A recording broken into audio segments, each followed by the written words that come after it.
Okay, great. We're going to jump into our next chat here, which is going to be reviewing another ecosystem, if I get the slides to work here, another product in the kind of Protocol Labs ecosystem. So I'm going to bring up Karine and Alvin from the Estuary team. There we go. So yeah, so they're going to chat about Estuary and how it's being used and trusted by 150, I believe this is pronounced petabytes of data clients. Yeah, I mean, I'll just jump it over to them. Another awesome chat with another ecosystem or another product within the Protocol Labs ecosystem. So I'll let you kind of, show your cameras, and then I'll get my screen share out of the way. And then feel free to jump into it. Nice to have you here with us. Yeah, thank you so much. Let me just share my screen. 1 second. Okay, perfect. All right. So, hey everyone, I'm Karine. I'm a product manager here at Protocol Labs, and I'm working on Estuary. And Estuary is a reliable way to upload public data onto Filecoin and pin it to IPFS, and you can find it at estuary.tech. So the outline for today's presentation is as follows: the problem of centralized storage, why Estuary, how Estuary works, a 1,000-foot view, how do developers use Estuary, Estuary's performance, and the future of Estuary. So firstly, the problem of centralized storage. So first, centralized storage is storage that is owned by a singular entity or organization. And this causes many problems because if you store data with this one entity and that entity decides to go down for the day, then you're not able to access it. And this also has other problems such as accessibility worldwide. There are a limited amount of data centers, so that also causes problems.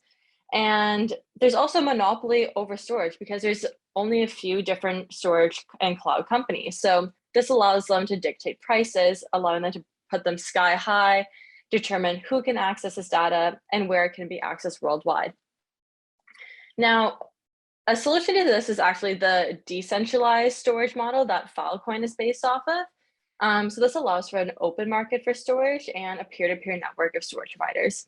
And this peer-to-peer network is between a client and a storage provider. So a client is an individual who wants to upload their data, and a storage provider is an individual or an organization that's able to facilitate this. Now, the great thing about Filecoin, again, is that storage providers are able to set their own prices. Hence, it's an open market. So in comparison to the centralized storage systems where you only have a few different cloud companies to choose from, in a decentralized model, you actually have multiple cloud companies.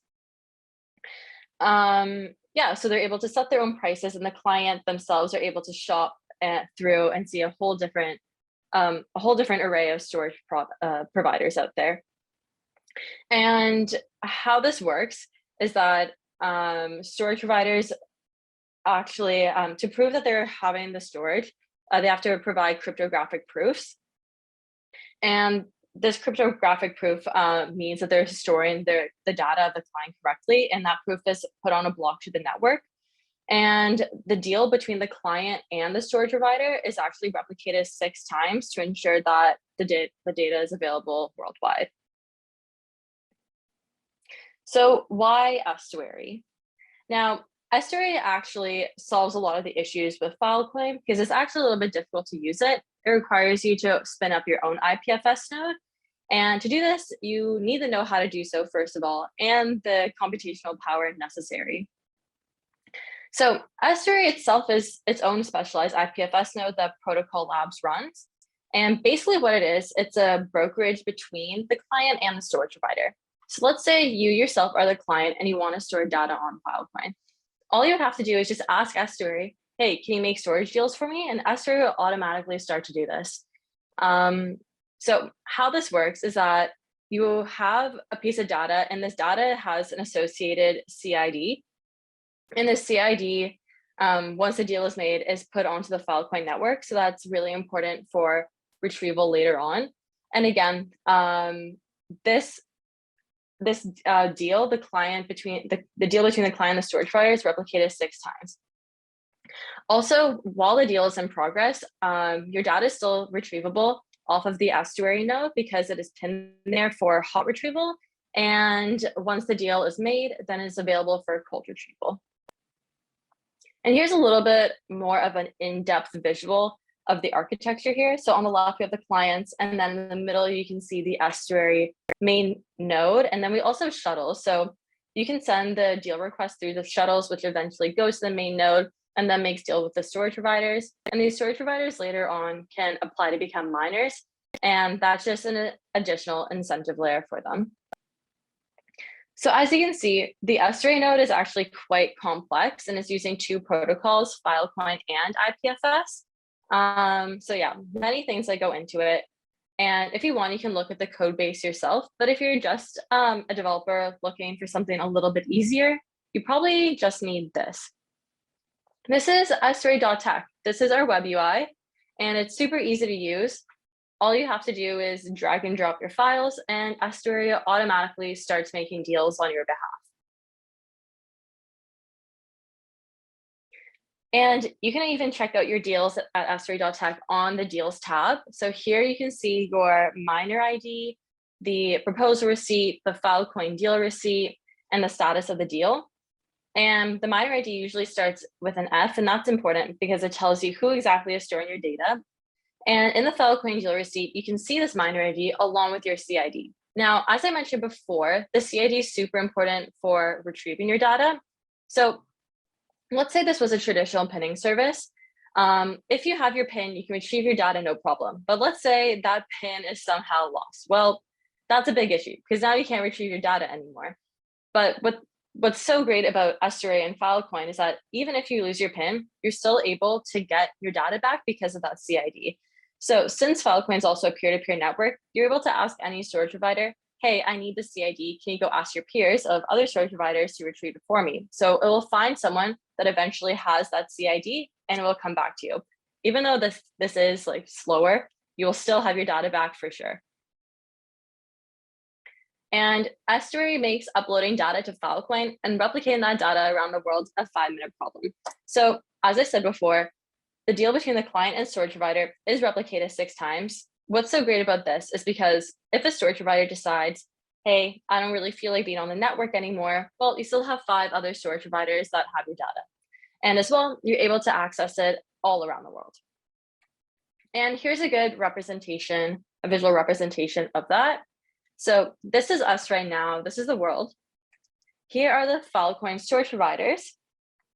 Here is the Estuary nodes that are able to talk to these storage providers. And here are the deals. And as we get more and more deals, the data that we have keeps replicating across the world more and more and more. So now Alvin's going to talk about how do developers use Estuary. All right. Hey, thanks for that, Colleen. Thanks for that. I'm not sure if I can share my screen. Maybe you need to unshare first, and then I'll share mine. Yeah, thanks for that. Yeah. Okay, hold on. There we go. Right. Slideshow. Right. Yeah. Okay. All right. So yeah. I mean, so first, yeah. My name is Alvin. So I'm the software engineer here at PL, and I'm one of the software engineers maintaining and supporting Estuary. And yeah, I'm here to give you an overview on how developers can use Estuary, like for their development, for building their apps. So I think Corinne has mentioned earlier about the benefits of using Estuary, being able to upload data and sort of like replicate that data 6 times over on the Filecoin network, and then make it sort of reliable, right, and retrievable.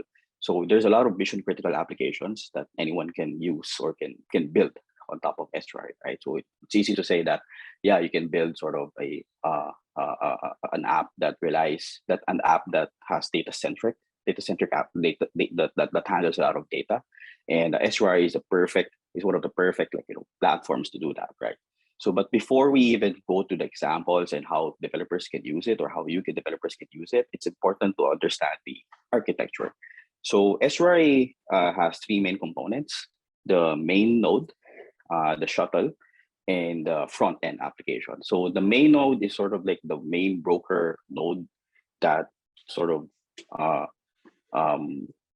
let's sort of act as a broker between the clients and the Filecoin network. So when you upload a file on the front end, it pins onto the main node, and then it facilitates and manages the creation of those 6 Filecoin deals, 6 replications meaning, and then it presses that onto the Filecoin network to the storage providers. And the shuttles is basically the way for this main node to scale. So if you need more like storage, if you need more processing power, if you need to process more data, you can actually scale the main node and add more shuttles to it, right? So actually currently the main Estuary production environment currently has 6 shuttle nodes.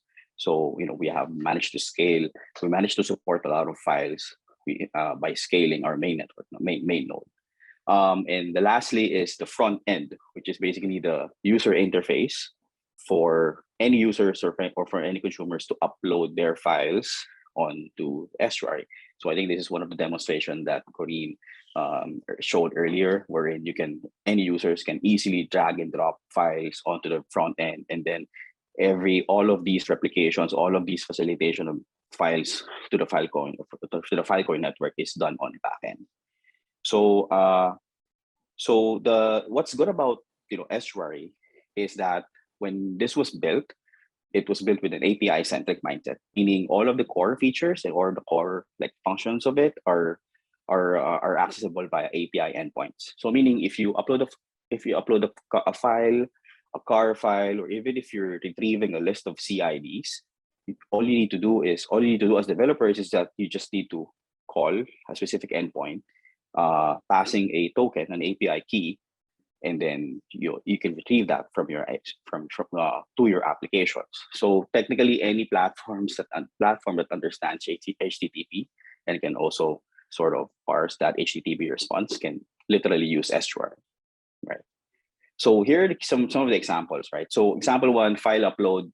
So all you need to do is really just call the endpoint, content add, and then pass the bearer token authorization. So this is a key that you can actually retrieve and they can request the invite for, and then you just need to pass the data and then you're good to go, right? So just file upload, just pass that data and then you're all set. Now, of course, you wanted to have a way to access those files, right? So there's also an endpoint for that. So just call this endpoint, pass the bearer token, then it will retrieve you back all of the files that you uploaded. It's CIDs.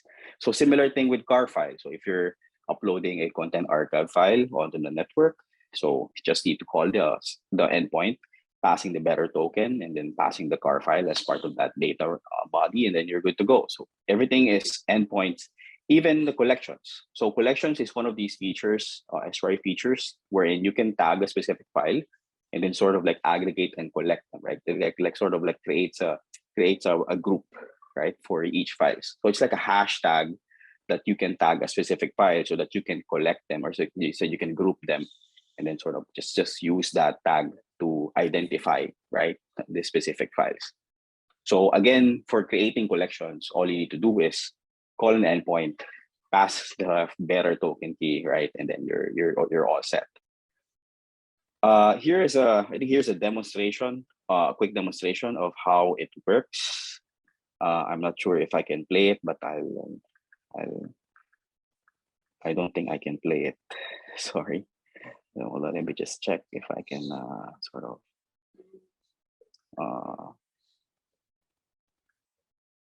Okay. All right. Okay, let me play that. Okay. So again, as I mentioned earlier, all you need to do is just call this endpoint. So this entire demonstration, this entire page is a way for anyone to just test out the endpoint. Then we choose a file and then we upload the file. Everything happens on the back. So it calls that endpoint. So API.estuary.tech here /content/add here. So and here we're now listing our files, right? So all we need to do is just replace that bearer token with a legitimate, with an authentication token that we that anyone can get if you request an invite, and everything is going to be retrievable, right? So there. So yep. Okay, let me just go back to my slideshow. All right. Now it plays. Hold on. Yeah, okay. So now once you're done with uploading your file, you can actually verify your CID. So if you we do have a front end, as I mentioned earlier, a front end that allows anyone to just to upload their files, but there's also a way for you to verify the CIDs that you uploaded through Estuary. So you can verify your CID using this tool, and then it will look up onto this DNS endpoints here, the web.link and IPFS.io. So of course, there are a few more APIs that you can take advantage of as developers. So collections API, as I mentioned earlier, you can use it to group files together and sort of tag them so that you can retrieve them as a group. There's also a deals API to access all of the existing deals, any deals that was created for your CIDs, the storage provider and miner APIs. So it's sort of like an admin endpoint to grab or to get all of the storage providers registered on the system, and of course, admin and system APIs, sort of like maintenance and support APIs to sort of to maintain the Estuary node. So of course, like all of these are, since these are accessible by HTTP API endpoints, right? So it just makes sense to build tools around them, so sort of like data wrappers. So that's what we actually did. So we created SDKs and libraries that sort of wrap all of these API endpoints.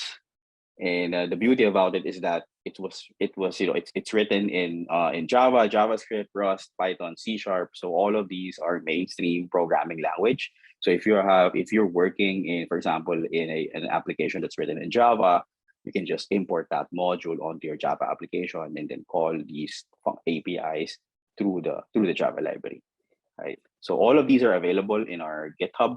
So everything is open source and anyone can access it. Anyone can just grab it and then just use it for their own.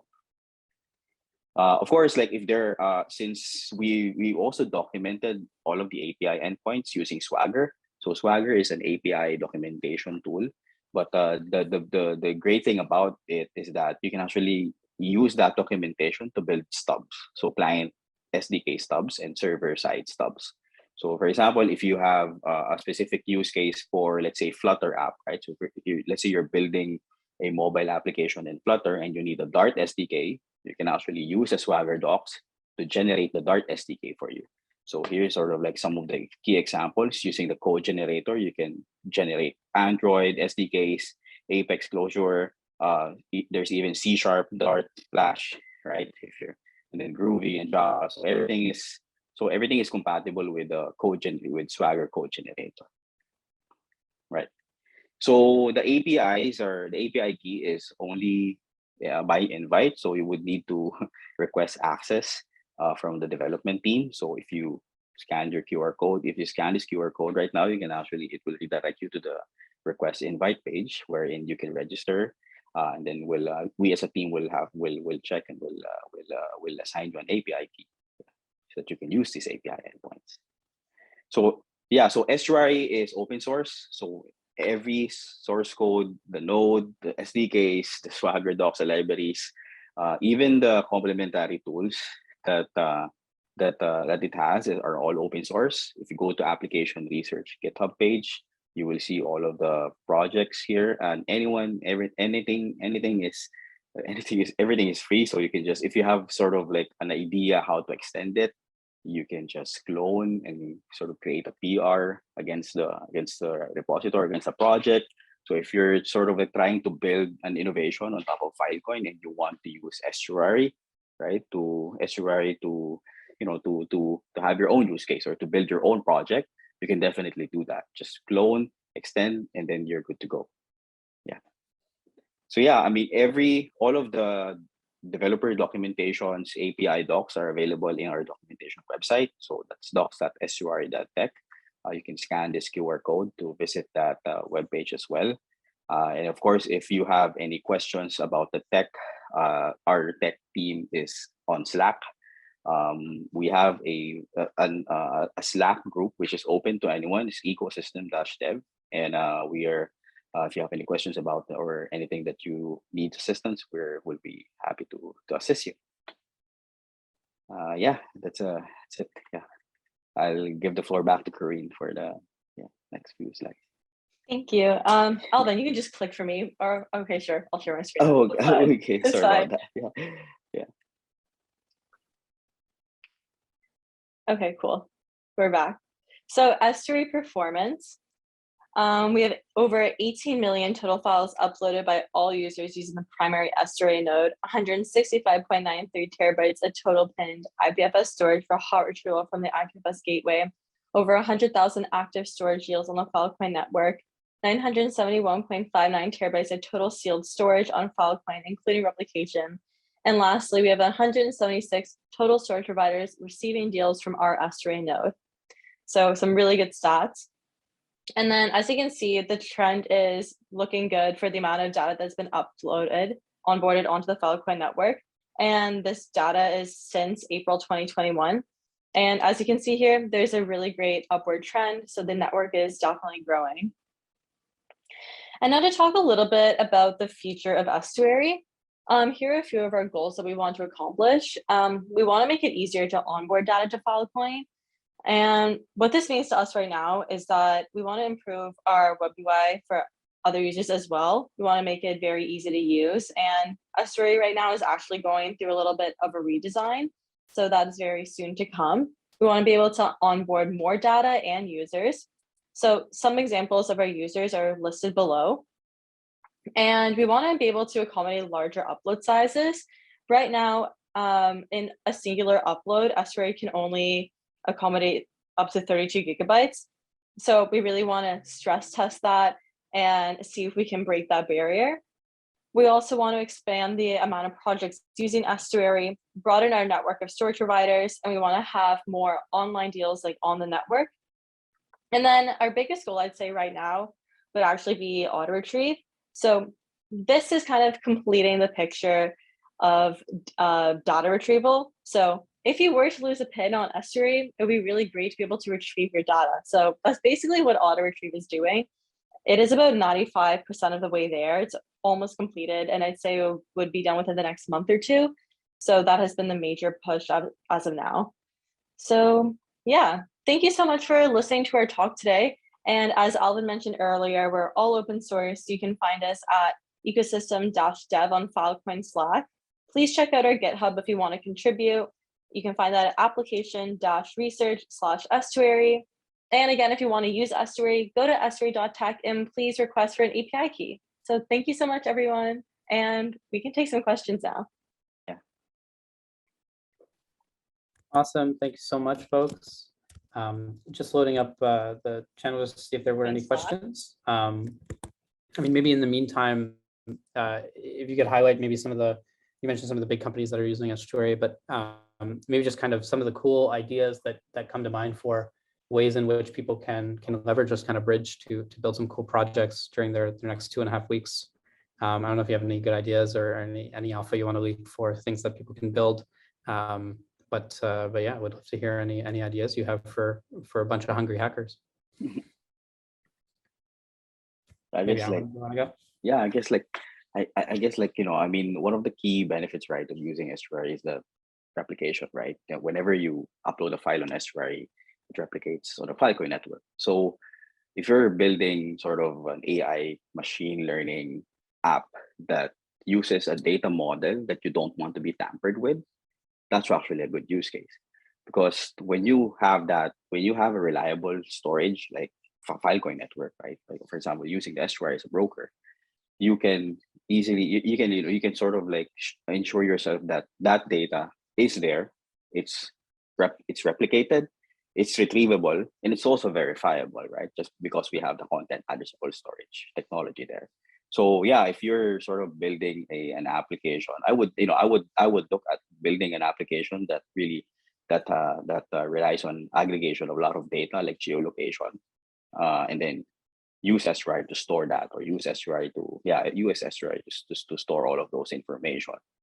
So yeah, I mean that, And that's virtually any applications, right? Like any application that collects data, really. Yeah, makes sense. How about you, Kareem? I mean, yeah, basically what Alvin said, like anything that's really that you need to onboard like a lot of data, Estuary is definitely the best bet for that.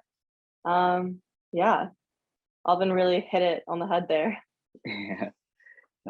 Yeah. What else? I don't know. Like machine learning. Yeah.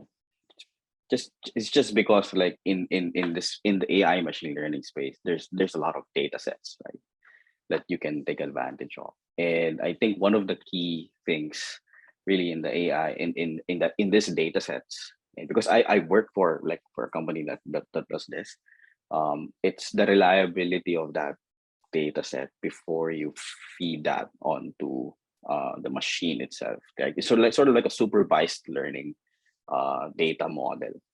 So you create this whole bunch of data, right? You source it from different like sources, like different channels.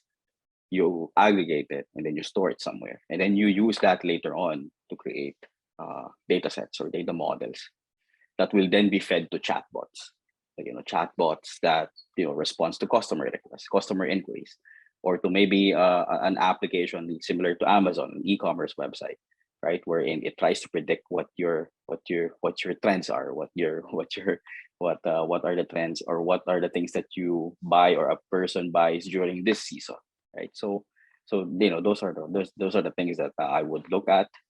Those are the solutions that I think that's very impactful, very good, and it's very it's great to have those solutions, I think. Yeah. Awesome. Well, Yeah. this has been amazing. Thank you so much for the whole overview of just how far Estuary has come over the last little bit.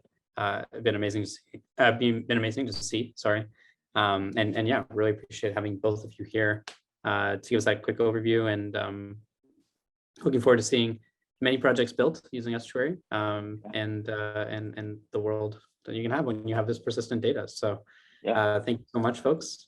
And I think we're probably going to move on to the next talk. Thank you. Thank you. Thanks. Thank you so much.